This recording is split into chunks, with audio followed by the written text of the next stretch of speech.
The Toro Tales trade paperback brings together the inaugural chapters of some of Dojo Kun Comics' greatest characters. Characters like Sakura, Bot 42, Sovereign, Lone Shark, Sparrow, Night Mist, the Scarlet Archer, the Canadian Shield, and Halia and Andi, aka H2O. Featuring art by 5 different writers, 9 artists, 7 colorists, and 5 letterers, this graphic novel will be 88 pages of superhero excitement. We've been publishing comics for 6 years now and successfully crowdfunded and fulfilled Siamese. The first 100 backers receive a free BD Buddy of Canadian Shield. Back with confidence and back us. Only on Indiegogo.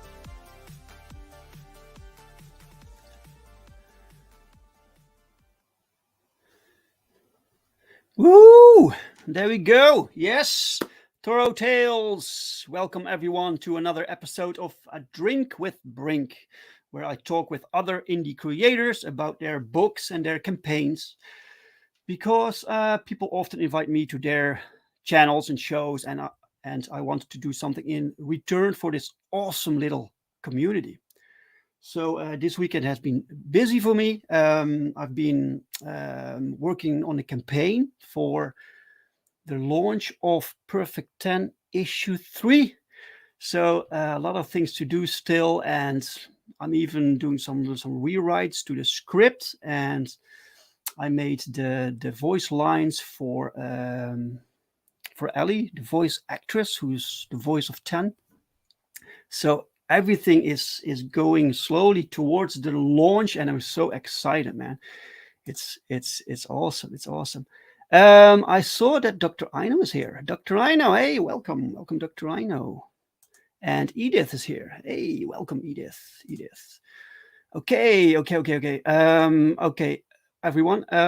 My guest today is someone I had on before. He was on before, and we talked about a campaign, and I think it was about this book, Siamese. Ooh, look at that awesome cover! That's awesome. So it's a wonderful book, and we talked about the campaign back then. He delivered, and he has a new campaign right now, and we're going to talk about that. So let's just bring him on, right? So here's the wonderful Mr. Brian Menard.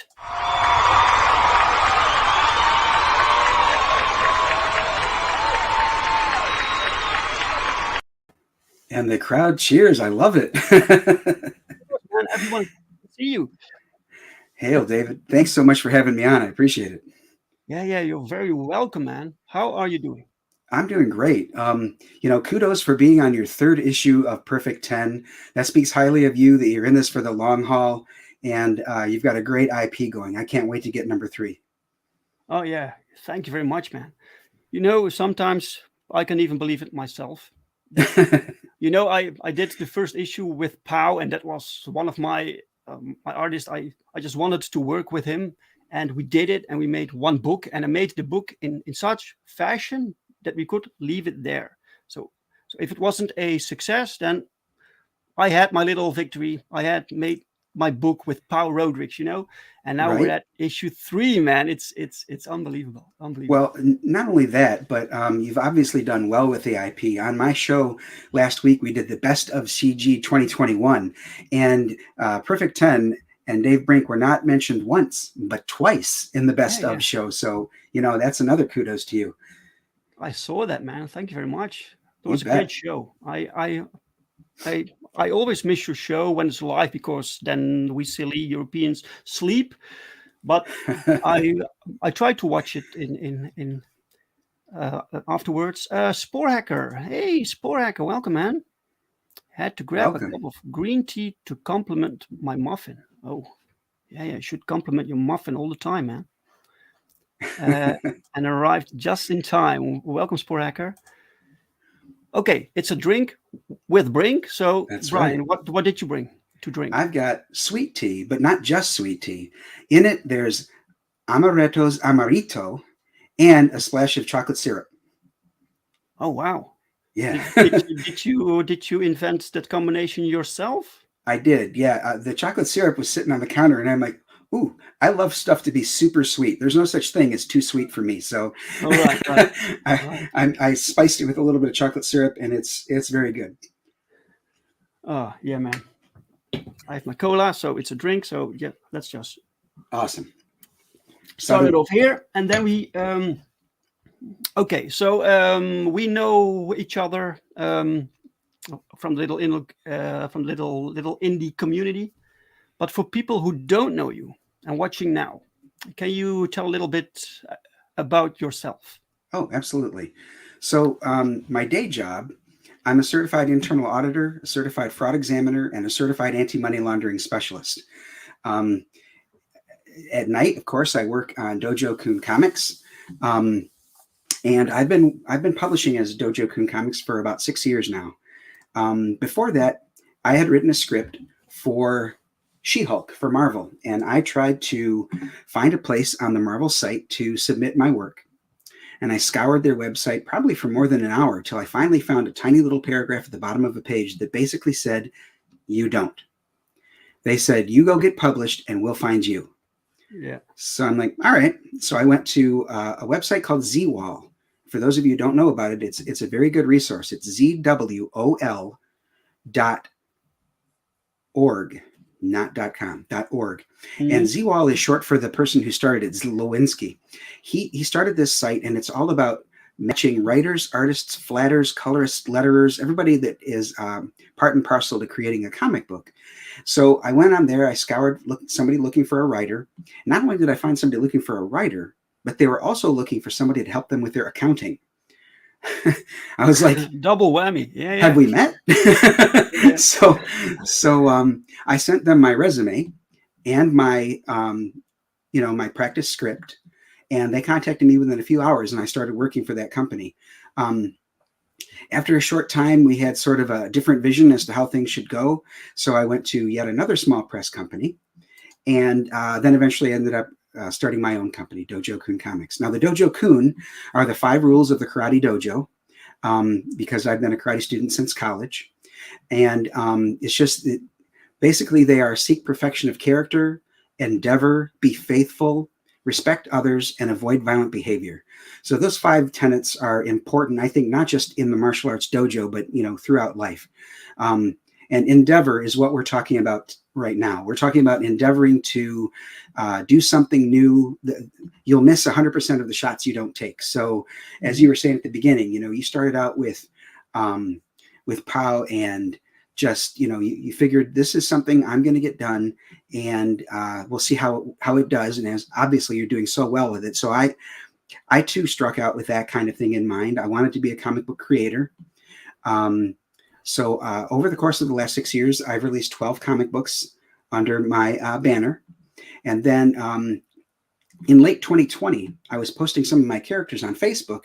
You may have seen them because we were friends already at that point, Dave. But somebody reached out to me and said, I don't know, Brian, you probably shouldn't be posting these without publishing them first. And I said, oh, Greg, yeah, I am publishing them. Here's my website. So he said, oh, dude, you've got to start watching these shows in the Comicsgate community. Have you thought about becoming part of Comicsgate? I said, I don't even know what that is. So he explained his definition. And then I went out online and had a look at Wikipedia. Wow, is that biased against Comicsgate? I mean, it was so biased against it that I was very skeptical that it was true. I figured somewhere in between is probably the truth, between his glowing review and the awful things said on Wikipedia. So what I did was I followed his advice and started watching Late Night with Comicsgate, hosted by Michael Bancroft and co-hosted with Joe Fulton. And I found the community to be super welcoming, super encouraging, of people of all, races, colors, creeds, religions, genders, orientations. It didn't matter. Basically, are you there to make a great comic? Cool. Are you making comics free from any kind of agenda? Cool. You're in. That's all that's necessary. There's no secret handshake. There's no, are you this? Are you that? Do we check the boxes? No, just, are you making great comics? No agendas. Cool. Yeah, I said, that's the weird thing about Wikipedia, like Sporhacker states, is that how did it ever become a reliable source? You know, well, when my take on that is if you go in and put something like for example, this is funny. When the Tigers beat, I think it was the Cincinnati Reds years ago, somebody went in and said that Justin Verlander, the Tigers pitcher, owned the Cincinnati Reds. Now, of course, it was tongue in cheek. He doesn't actually own them, but basically what they meant was that he owned them on the pitcher's mound. So somebody changed it to say that, but within minutes it was changed back. So basically, the thing about Wikipedia is there are so many people who fact check it and change it that supposedly, if you put in incorrect information, the experts will do something about it. The problem with, in some cases, like we were just talking about, some people are watching it like a hawk. They have, notifications set on it, such that if somebody puts in a positive review of something like Comicsgate, it's immediately pounced on and changed back. In fact, I'm among them. I tried to change it. I tried to make it neither positive nor negative. I tried to make it very neutral because that's really what it ought to be. But they still changed it to a super negative review within minutes. Yeah, but that's the thing. People are not just factual anymore. It's more about what kind of narrative do you want to give it. So Yes. what kind of spin do you need something to have? I read something about the definition of racism being changed in the official dictionary. Really? Right, to say that it's biased towards non-white people. It's really strange, man. So everything is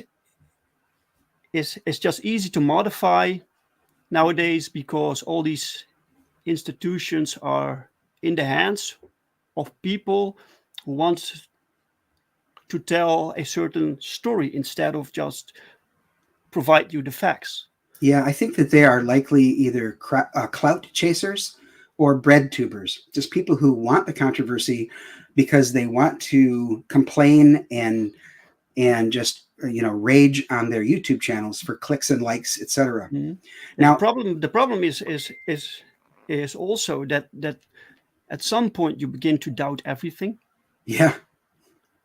So like Spore Hacker states, even historical elements could be altered. So the things we learned, is that actually true? You know, it's truly hard to say because history is changed by the victors. Right. Yeah, man. Weird games. Yes. So, like you mentioned a little while ago, I joined the crowdfunding scene then because I hadn't even heard about the crowdfunding scene by that point. I learned a lot about it on Michael Bancroft's channel and a few others, and decided to try my hand at it with compiling the 4 issues that I had published of Siamese. So I did a trade paperback of my book. I funded within 3 days, which I thought was pretty good for a new beginner as far as the community is concerned. And I fulfilled the book. You held up one all the way over there in the Netherlands, so it got where it needed to go. It's amazing, right? Yeah.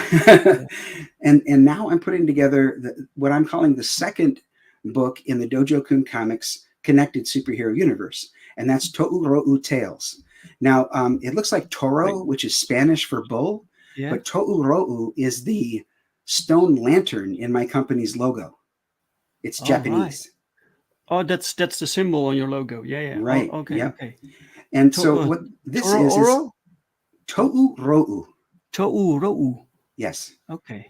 And one sec. Yes. One sec, Brian. I forgot to say hi to Area Blackness. Welcome, Area. Welcome, man. We've had Area on our show when I was working with K Manifesto. Yeah, he's a cool dude. He stays up till all hours of the night to push his books. So, kudos to him. Yeah. So everything you make has this theme of this culture, the Dojo Kun culture, right? Well, I'm glad you asked that, because in addition to the Connected Superhero Universe, I've also planned to launch this Friday a book called The Healing Wars, Book 1, Part 1, The Shifter. And that book is a license that I got with an award-winning novelist named Janice Hardy. My wife had read her trilogy of novels and said that she thought that I would truly enjoy them, and said, if you do like them, they're a quick read. It won't take you long to get through them. And she said you'll find them to be very interesting. So not only do I love them, the Shifter, Blue Fire, and then Darkfall, but I touted the books to my friend Steve, and Steve said, "Oh yeah, those were great books. I read those. Do you want to talk to the author?" And I was like, "Wait, what?" He's like, "Yeah, I can get you in touch with the author. I work with her husband." I'm like, "Oh, sweet. Yeah, sure. I'll talk to her." So we talked, and I now have a license to adapt her novels into graphic novel form, which is what The Shifter will be.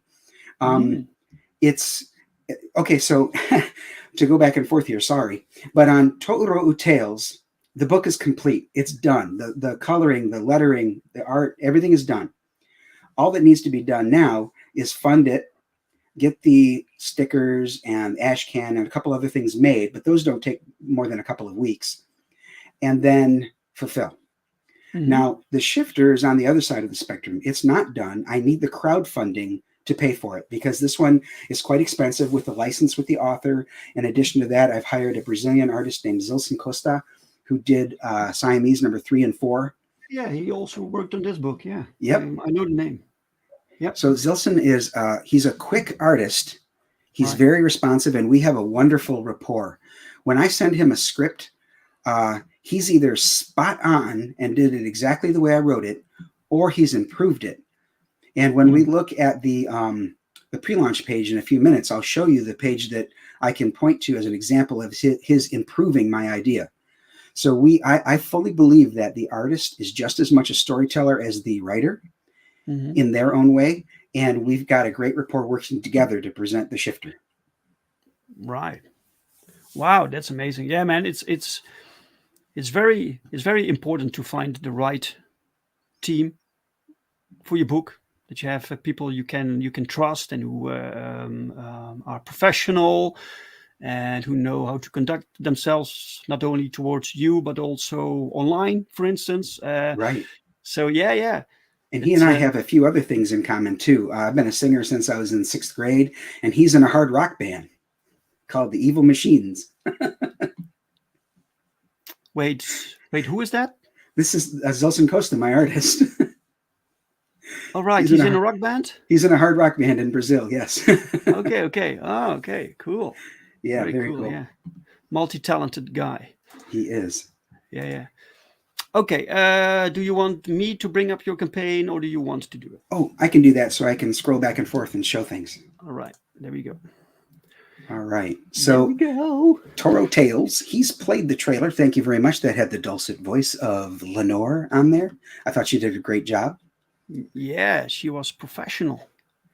Now, this is the cover in its work in progress form. This is actually just a penciled version of the cover by Eric Ninoltowski, and I had it watercolored so that we could show it on the campaign. He's going to do a very detailed, with background and fine lines, version of this picture.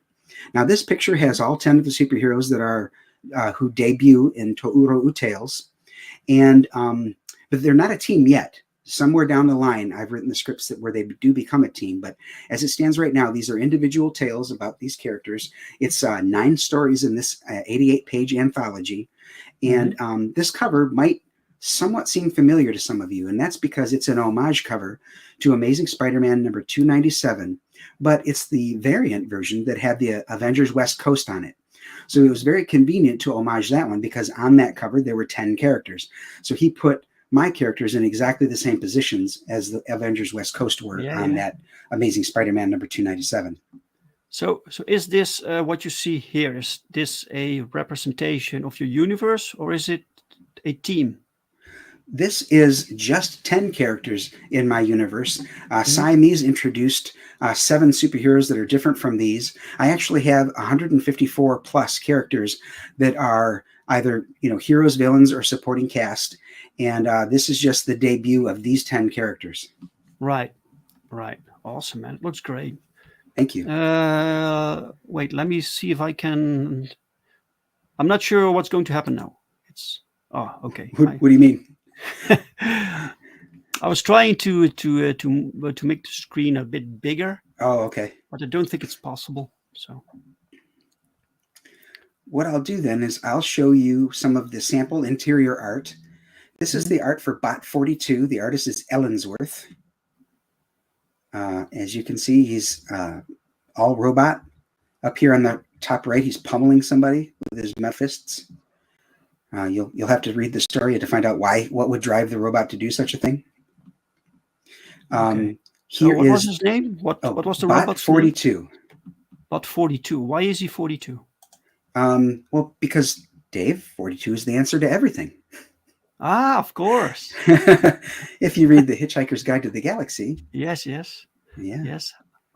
But there's more to it as well. Sporhacker loves the designs. Oh, thank you. It reminds him of the good old days of Marvel. Oh, if you're talking about the good old days when things were good, that's high praise, and I appreciate that. Yeah. Now, this here is a sample page from Sakura. Sakura is Japanese for cherry blossom, but I always joke that she's not delicate like a cherry blossom. She's delicate like a bomb. Okay. Then we have a sample piece of art from Lone Shark. Yeah, clever. Lone Shark. Thank you. And then a sample piece of art from Sovereign. I particularly like this artist's style because it reminds me of Mobius. Mobius, right, yeah. I mean, it's not spot on, but it sure is reminiscent of it. So yeah, it's not as detailed, but I can see the comparison. Yeah, I loved his stylization, and I hope that he'll continue to do Sovereign for a long time. So do you look for specific styles when you have this story and I want this style, or are you more flexible? I see. I'd say for most of my stories, I'm very flexible. I just look for artists that I think can convey my ideas. Once in a while, though, I'll see an artist's work and I say, oh, now that style is perfect for Bot 42, for example. Like sometimes then I'm just looking for, okay, who can draw robots really well? Because this story is going to focus on this main character that's a robot quite a bit. So I want to make sure that they're able to do that in sequential form. Now, there's a lot of artists out there, Dave, who are great in pinups, but pinup artists are not the same as a sequential artist. A sequential artist has to be able to portray the character in a recognizable fashion from all different angles, from below, from above, from behind. It needs to be recognized that that's the same character. Although there are some pinup artists who can do that, certainly, there's a lot of them that can only do pinups. And a lot of them, I would therefore just call those cover artists, which has a great place. But if you're looking for somebody to convey your script, you need a sequential artist. Exactly. Area Blackness says, two of you are very similar in that you have both developed these big CG universes. Yeah, we try, man. Yeah, you bet. What I'm trying to do, that's a very good point, Aria. What I'm trying to do is emulate the time in comic books where I just enjoyed it so much. And that was the two writers that I try to emulate. I don't pretend to be as good as them, but I'm trying. And that would be Marv Wolfman during his run on the New Teen Titans in the early 80s, and Chris Claremont during that same time period on the Uncanny X-Men. Those guys wrote stories about not just teams of superheroes doing superheroic things, but they wrote them as true teams and family units. They would have internal conflict. They would argue with one another. They would question authority. They would, they would sometimes make mistakes and bump into each other, or sometimes inadvertently hurt one another. And that seemed very realistic to me. Whereas some characters in comic books are infallible. Like a lot of the X-Men will get wounded in a fight, but you could have 4 men with machine guns pointing and firing at Batman, and every one of them misses. Yeah. It's like, how can he be so infallible? So I think that there is a I prefer realism, and that's what I try to emulate. These characters, Right. when they come together, it's not going to be all roses and kumbaya. They are going to argue. They are going to have compete for positions of authority too. Right. Yeah. Hello to Nicholas Gear. Welcome, sir. Hi, Nicholas. Welcome. Also a great creator. Area Blackness, good picks. I love both of those. I think he means the writers. Yeah. I think so. Yeah. For the first 100 backers of a physical tier will receive a BD buddy of the Canadian Shield, one of the characters who's debuting in Toro Tales #1. These BD buddies are about this big, so they're small, but they'll be able to stand up. They're not going to have this roach clip on them. I asked the creator, the person putting these together, not to include that. If in fact you would like that to be on there, talk to me. If you're one of the first 100 backers of a physical tier, he's doing these all by hand, so I can have that added. I don't partake myself. So 100 of these things will be made. Yes, sir. Wow, man. Yep. That's amazing. Yeah, I was taking sort of a cue from somebody like Mark Polton, who had, for his first 100 physical backers, the little Lego version of himself. Yeah. That's. I personally would never give someone a little representation of me. I'd rather have them little representations of my characters, but okay. Well, I think there's a certain amount of lore that goes around him being the moral compass and primetime Polton, so I can kind of see it. Yeah. But I agree with you. I completely embrace that. Yeah. Yeah, right. But I kind of agree with you. That's why I went with one of the characters making a debut, and I figured the best one that would be represented by these little bead characters would be the armored character. Having a look at the tiers here, the first one is to buy Deanna a fancy coffee. Deanna's my wife. She is very supportive of my comic book craziness. She and I dated all the way back in 10th grade, and she knew I was a comic book collector then. We lost touch for more than 2 decades, and then when we started dating one another again, and she learned I was still into comic books, she said, "Yep, I knew it." Yeah. But yeah, she's supportive of this. She, makes sure that I have time to get on these streams. And so, yeah, that's interesting that you say that, man, because when you, as a child, fall in love with comic books, that sticks for the rest of your life. Mm-hmm. So if you want to actually chase people away from comics, that takes effort, and that's what these corporate comics are now doing. That's really. I see so many people hoping that things will get better, and they it takes years before the actual fans move on. Right. That's fascinating to me. Really. So many of us struggle because our formative years were spent with these comic books. They helped us escape some of the scariness of reality in so many ways. I still collect any appearance of She-Hulk, for example. And for a long time, I was like cringing, should I stop? Because I didn't think that the writing was good. Sometimes the art was substandard. But, they're releasing, or they've already released a new series now, yet another reboot at #1. I've heard good things about it. The jury's still out. I have my first copy. I got the variant cover of by Stanley Artgerm Lau. I haven't read it yet because I'm worried that I'm not going to like it. But some of us are holding out hope, like you said, that somebody will, right the ship and steer things back to where we loved it.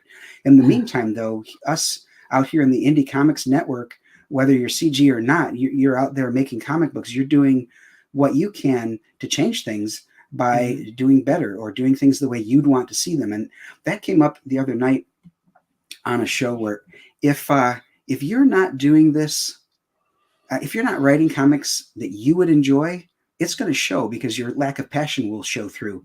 If you're writing comics for yourself as one of the main audience members, then they'll see that this is something he loves to write. This is something that he or she just, digs into and wants to get out to the masses because it's something that they love doing. Right, exactly.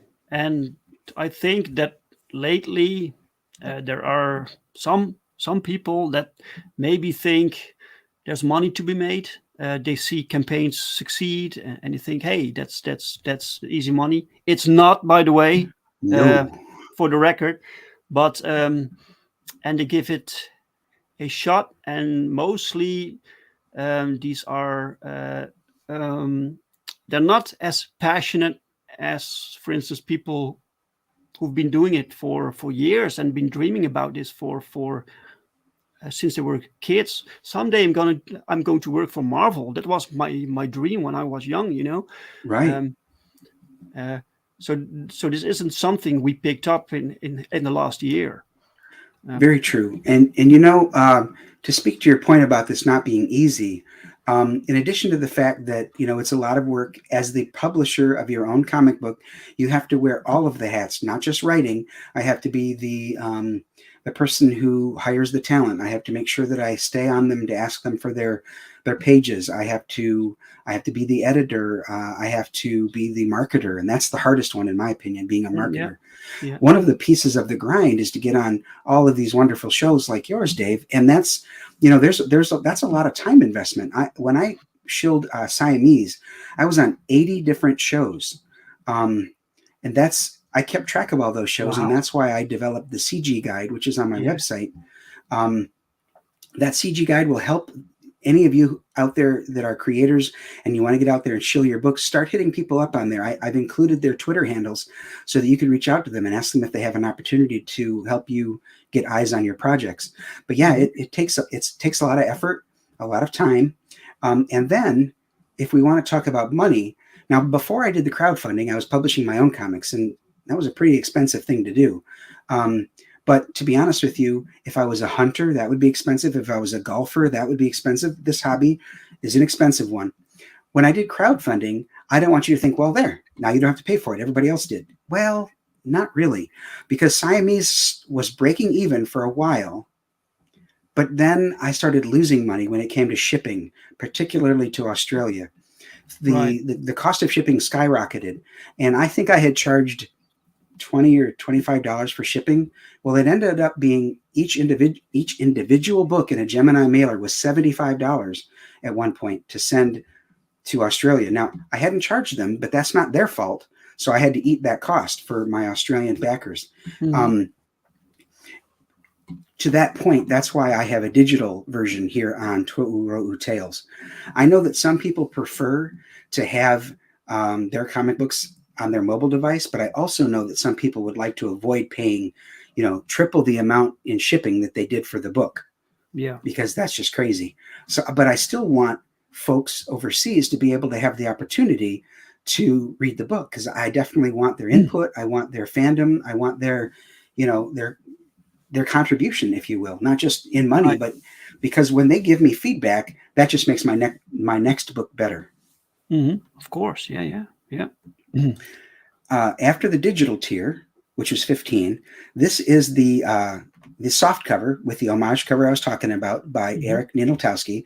Eric, for those of you who are familiar with it, he did Shadow Sentry. Right. And he's a great guy to work with, and I think he's going to do a fantastic job making this picture very detailed. Yeah. There is a hardcover version available. This is limited to just 50 copies. It's 88 pages, also full color, and the art here is done by the Art of Puro. This is a married couple who did this art in Italy. The line artist is Andreas, and his wife, Monica, is the colorist. Okay. And that is, of course, the character Sakura. Yep. Now, I kept the campaign this time very simple. On Siamese, I had 6 different covers, and I had like 5 or 6 add-ons, and etc.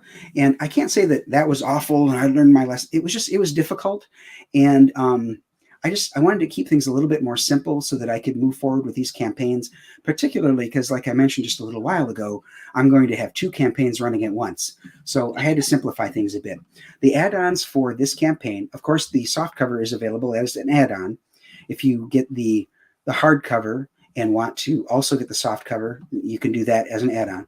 But these add-ons here, there's just 2. There's the chibi stickers of all 10 characters.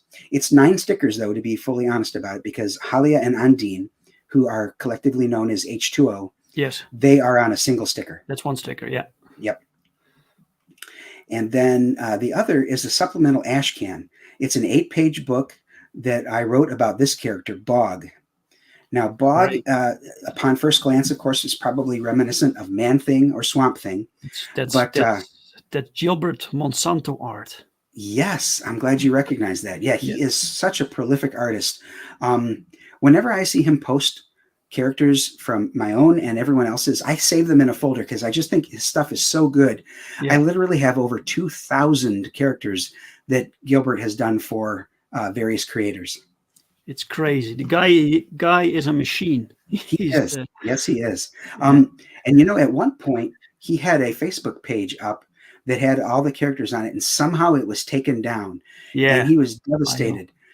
Somebody reached out to me and said, Brian, didn't you say you saved all of these? I was able to send him his drawings back like 10 or 15 at a time. So he brought up the Arena Part 2. Yeah. So weird. Back to Bog. The similarities between the characters you probably thought of, like Man-Thing and Swamp Thing, they end at just somewhat of an appearance. Because in Bog, he's on an alien planet, and aliens to him come to his planet. He makes it completely clear they're not welcome. In fact, he kills them all. Word gets back to their leader that they've been killed, so he sends a stronger force to Bog's planet. And what happens next changes Bog's life and the life of everything on his planet.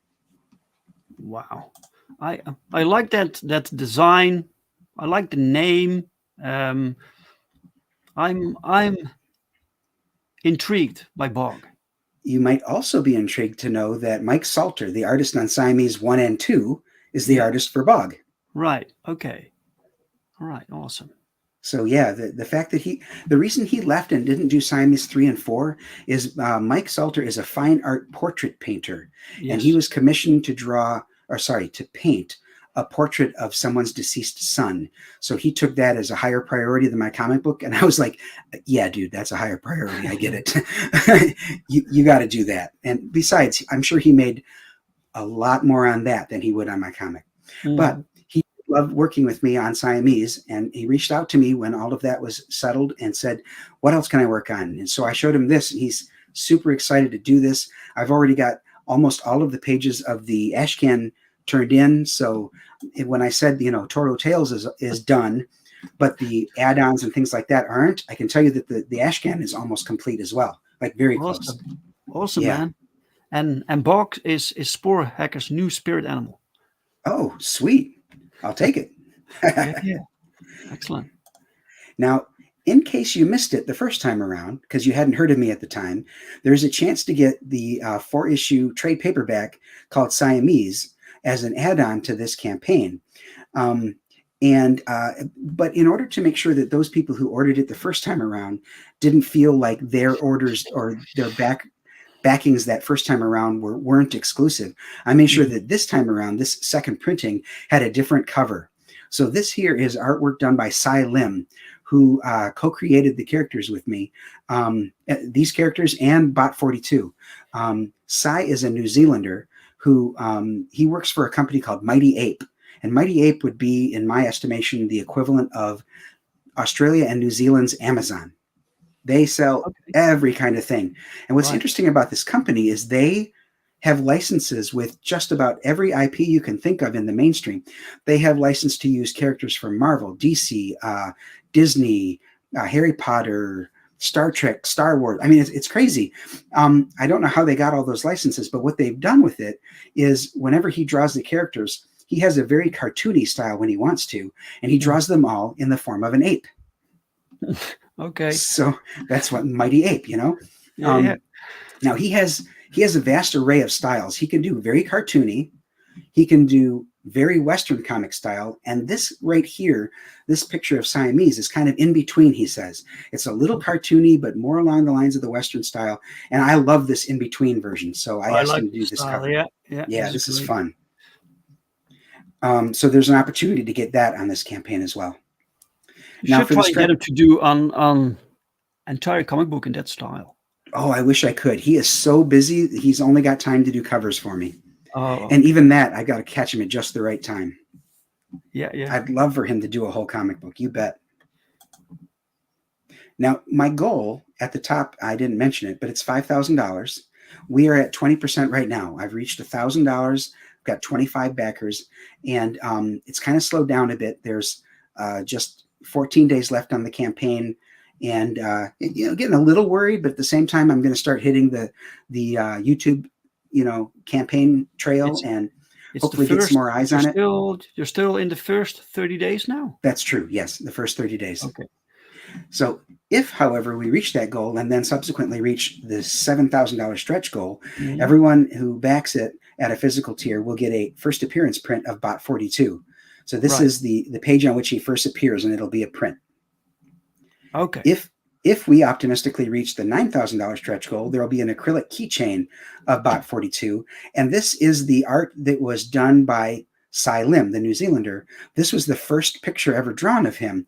In fact, Cy had drawn this character just as a doodle, and I was going through his website, and I saw that, and I asked his permission to use the character. He thought that was very cool and agreed immediately. So Bot 42 was born at that point. So did the character have a name back No, then? in fact, it was just a doodle. I came up with the name. Okay, cool. Yeah, it was fun to ask for his permission. And sometimes you see things that just inspire you. I can do something with this, it's it's fantastic. You're absolutely right. When I saw this, the whole story came to me like immediately. I'm like, oh, I got what this guy is going to be if Cy agrees. And he was excited. So yes. And then you may recognize this picture. At $11,000, there will be a bloodied Bot 42 fridge magnet. This is the picture after he's done pummeling that guy, where he picks up his staff. All right. He's about to leave the facility, but I don't want to get too spoilery. And then, of course, if we reach that goal, I do have 3 more stretch goals already selected, already all arranged. But I don't want to be arrogant about it. I'm just going to be, cautiously optimistic and let you know that they are chosen. They're already, in this kind of a format, ready to show everyone. But we'll see if we get this far. Okay. Can I need to ask you this question. It's maybe a bit because I see your campaign. If you scroll up, right, I see your campaign, and you have your goal. And then you have the percentage that you reach within the first 2 weeks now, right? Right. So my question is, why do you think it didn't do better? You did great, right? But it will be. I think this campaign can be challenging to make the goal. And I was thinking about it. Could it be the shipping cost? Could it be something else? Why doesn't this attract more people? Well, I think that it's possible that folks are seeing this as a trade paperback that collects stories that were already published by Dojo Kun Comics, and maybe they would prefer to have new stories available. That's a possibility. I think another possibility, and this isn't trying to be all, bitter apples or anything, not at all, because it's a good thing for the community. But I also think it's because there are so many books launching. Okay. There is a finite amount. I know people say that the pie, we can keep growing the pie, but in order to grow the pie to the extent that everybody can back all of these things, we need more eyes on these projects, not just our corner of the internet. We need to somehow reach out. And I know that there's a number of creators that are trying to do exactly that. I'm trying to reach out to some folks that aren't necessarily even comic book related. Like, for example, trying to work this licensing out with a novelist. I think that if we can reach out to beyond our corner of the internet, we might do better. But as it stands, the week that I launched Toro Tales on my channel, there were at least 4 other books launched. And then this Friday, when I launch the shifter, I think there will be 3 before I launch, and I'm co-launching with Jake Adams from Tail End Studios, who is also launching on that night. Cobalt Death Stalks Us. Yeah. So, there's, people have a finite amount of dispensable income. There's competition. Yeah, some people might say, well, I think that for the month of February, I can back, I'll say 5 books. And, if there's competition out there that are totally top tier, or maybe former professional artists that they follow regardless of what the project is, that might push a few of us down their priority list. But I'm still optimistic that I will get to this goal. Like I said, hitting the campaign trail. Hopefully people will like the idea of an anthology with all of these superheroes. They will eventually come together as a team. And one of the reasons I think they might be confident in this is not just because I've already fulfilled a book, but because, they believe me when I say that I have scripts written for about 8 years worth of stories.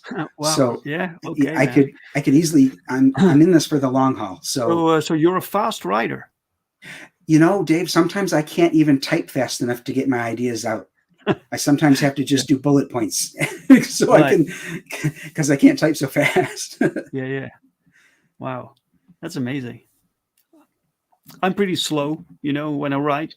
Oh, Some creators tell me that writing is very fast. I never experienced that myself. So the process for me is probably very different. But yeah, perhaps I'm jealous, man. I'm jealous. Oh, I write my stories as if they are a screenplay or a script for a play. Yeah. I've been an actor since 6th grade, and so I like to put in the blocking, which is the positions of the characters. I put in the dialogue, and then I go back and I edit my dialogue for conversationalism. And what I mean is I often write things that are too full of vocabulary, too flowery or whatever. And then I go back and I look for it like, would this actually be the way these two characters would talk to one another? For example, you and I are talking to one another and we rarely call each other by name. Why is that? Well, we've already established a conversation. We've known each other for years. That's right, Brian. Yeah, right, Dave? I think that sometimes, though, characters need to say one another's name as an establishing shot so that the readers know who the characters are. Yeah, that's true, man. Welcome to the show, Dark Side. Oh, Dark Side, yeah. Good to see you. So sometimes, though, you can do that with narration, too. I don't want to overuse that, having, their name in a little box under their character's picture. Right. Sometimes that's a shortcut. Yeah. And works. Sometimes it works well because you've got like 30 characters you're introducing, but other times it gets kind of to be a trope. I kind of like that, for some books, it just works. There's this book from the Thunderbolts, and they have this adventure where they meet like 30 villains.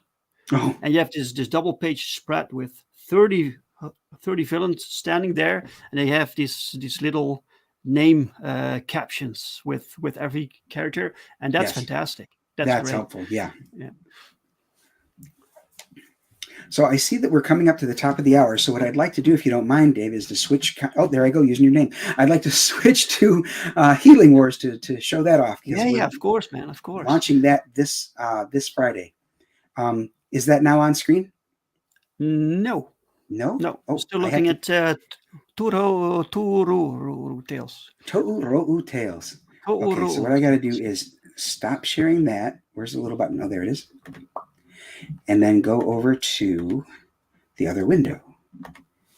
So Chrome tab and pick this one. I like how every episode of your own show starts with a little boomerang. You like that, huh? To keep it in, man. Hopefully one of these days I'll run out of things to boomer. So Healing Wars Book 1, The Shifter. Right. Now, The Shifter, like I said, it's the trilogy of novels by award-winning novelist Janice Hardy. Mm-hmm. If I was to liken this to any other trilogies of novels, I would say this is very similar to The Hunger Games or Divergent. Right. So the female protagonist who has humble beginnings and then goes through what we all recognize as the hero's journey. She is a reluctant hero, but really steps up and takes her position as the savior. You know what? I'd have to go to. I have my trailer. If you don't mind me getting to that in a moment. Yeah. All right. Let me see. Well, the trailer for the Shifter is ready. You mean? Correct. Yes, it is. Oh, awesome. Let's see. How can I do that quickly? Let me do this. Yeah, right. Yeah, man. He's laughing like you're a boomer. You're not going to do it quickly. Nice try, Brian. I didn't know there was a trailer. I would have see. prepared it, but no problem, man. So how did you manage to get the license to this franchise? Well, as I said, I talked to the author because my friend worked with her husband, and she and her husband are actually comic book fans. Not to the extent that I am, but they're fans, and they thought that was a great idea. So that's fun that they're on board with it. Mm-hmm. Okay, so I'm going to come back to StreamYard. I'm going to stop sharing Shifter and go over to the trailer for Shifter and share that. All right, exciting. The trailer for the Shifter, and you're going to launch this next Friday. This coming Friday on Michael Bancroft's show, Late Night with Comicsgate. Yes. Oh, Michael Bancroft. That's the best launch. That is a great you can launch. Have, man. Yes, you betcha. So stream. There we go. Let's do this. Naya is an orphan with a rare gift. Others with this gift can take pain from a person and transfer it into the cobalt blue metal known as pinvium. But Naya's gift is flawed. She can only transfer pain from one person to another. Orphaned on an island nation occupied by a conquering enemy and trying to locate her missing sister, Naya has to make sure they don't find out, or she'll be weaponized against her own people. Be sure to back Janice Hardy's The Healing Wars, Book 1, Part 1, The Shifter, from Dojo Kun Comics, only on Indiegogo. Cool. Okay. Interesting. So yeah, that's it's fun. She doesn't use the term mutant at all, of course, but that's kind of what the folks are. And her sister Talia goes missing, and that's kind of what really kicks off her hero's journey, and she's got to do something about it. She's reluctant before that time when all of the other healers are going missing, but when it when it involves her sister, now it's like it becomes personal. So right. I'm going to go back to sharing. And she can take over someone's pain, or what people like Talia, her sister, can shift pain from a person to the blue metal that he talked about called pinvium. Right. But Naya's skill, she can't push it into the pinvium. She can take it from another person and push it into another person. So that means that she's something called a shifter rather than a taker. Ah, right. Right. Now, the shifter, she's also worried about being discovered by Zertanic. That's this guy here on the right here with the tongs. He is what's known as a pain merchant. So he sells... Pain merchant. Wow. Yes. He sells weapons made from that blue pinvium. Imagine you have an axe made of blue pinvium. An axe itself would do you damage, but what if upon being struck by it, struck? I don't know, man. I'm not from your country. I don't know. I think it's struck. Imagine being struck by an axe that is also transferring pain from 12 different people when it strikes you. That's a cool concept, man. Isn't it though? I thought, wow, I got it. So, okay, here's what I alluded to earlier. When I wrote this, welcome, Rex Christian, by the way. Oh yes, welcome. Welcome, sir. When I told you earlier that Zilson has a great rapport with me, when I wrote the script for the page there on the left, I basically said, Naya goes from merchant to merchant throughout her day, trying to find a job. She's orphaned, like the trailer said. She's just trying to find work in order to feed herself. I said that, she goes along the docks, she goes from the baker to the butcher, etc. He decided to make it puzzle pieces, like the puzzle of her day. Honestly, that's brilliant. I was like, dude, that's awesome. Yeah. So That's the kind of thing I'm talking about. He makes subtle changes that improves the script, in my opinion. Yeah, it's great when his creative minds get together to create something unique that individually you can't come up with. That's fantastic. Now, another thing I'd like to point out is the great use of light and colors by my colorist, who's from Spain. Her name is H.G. Tobalina. Mm-hmm. And so, yeah, I've got an artist from Brazil, my colorist is from Spain, and my letterer is from Argentina. He's Matthias Zanetti. Right. So a very international cast.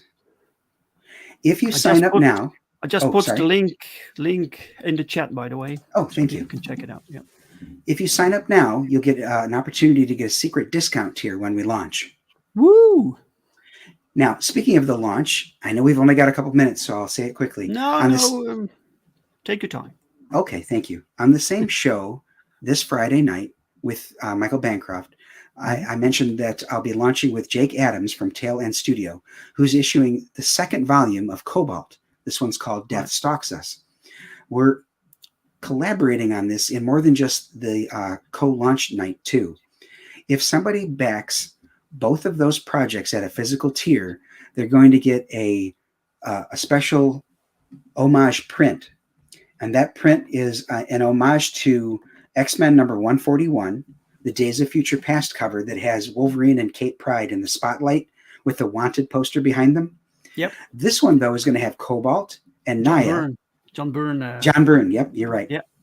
It's going to have Cobalt and Naya in their places. And on the wall behind them will be 15 different CG characters. The Ragetality is on there. Dan Fraga's Black Flag is on there. Joe M. Sontag's Reaper Destroyer is on there. Some guy named Dave, his Perfect 10 is on there. he was the difficult one. What a jerk, that guy. So yeah, all of those characters will be on that poster. And the neat thing about this, as I was talking to these creators and asking them to include their characters, a lot of them voiced the fact that they didn't want the word apprehended or slain across their character's face, particularly not slain, because these characters, they're new, they're not well known, etc. Right. And the more I thought about that, I told a few people, okay, I won't have slain across your character. The more I thought about it, the more I thought, because they are the X-Men on that X-Men cover, you could have just the very corner of their helmet showing, like Magneto's on the cover there, but just the corner of his helmet is showing. And it's clear to most of us that was Magneto. But these characters are all new. They are independent, creators' characters. I'm not going to have anything across their faces. Not slain, not apprehended. Mm-hmm. And beneath their picture will be their name, just like on that X-Men poster. And then on the back of the print will be a legend that says the character name, the book they're from, and their creator. Wow. So it's going to be quite an undertaking, and it will be our way of thanking everyone for backing those two projects. Yeah, man. And that's a print, right? That's a print. Yep. It's going to be comic book sized. Right. So do these prints come with your book or with the other book? If you back them both, it doesn't matter. Oh, that's a good question. I guess since I'm the one doing it, they'll come with my book. Okay. I'll be the one coordinating that. Yeah, that's great, man. Oh, Rex says you can kill my character. Spore Hacker's going to bed. Good night, man. Good night. Thanks for being here. Thank you for dropping by. Yeah, excellent, man. So, so you have Toro. I can't do it, man. I'm so sorry. I can't do it. But it's okay. We have that campaign going right now, and coming Friday you will launch the Healing Wars, right? Right. And I have put the links to both these campaigns in the description of this video. So people check it out, guys. Yeah, cool. So let me share something of my own quickly. Absolutely. So you had the Healing Wars here. People can still sign up for Perfect 10 issue 3. Be quick. We will be launching in not even 2 weeks. So yeah. So not this Thursday, but the Thursday after that, we'll be going live with this one. So sign up, get a free print with your. Hey, where did the art go? Where's the art? There's supposed to be art here. This is weird. And then American Bliss. People can also sign up to American Bliss Part 1. It's written by Michael Oden. So check this out. You have this special variant cover by Paul Rodrigues. And if you're curious about other things Genuine Comics has, you can go to genuinecomics.com and you can find our catalog here up to 1 year back. So yeah, check that out, guys. And of course, the Healing Wars. Don't forget the Healing Wars and Tu'uro'u. Tu'uro'u. Look at this. Tu'uro'u. Okay. All the links are in the description. Excellent. If people want to follow you, Brian, can they also? Where can people find you personally? Okay, so on Twitter you can find me at Dojo Kun Comics. On YouTube, it's youtube.com/c/Dojo Kun Comics, and I also have a website on which you can find a lot of the stuff that Dojo Kun Comics has published, as well as some things that are upcoming, and the CG guide that I referenced a little while ago, and that's dojokuncomics.wixsite.com/Dojo Kun Comics. Right. Okay. Well, Dr. Rhino is already signed up. He's excellent. Ready. Thank you.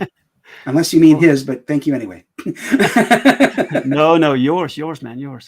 It's your show. Okay, awesome.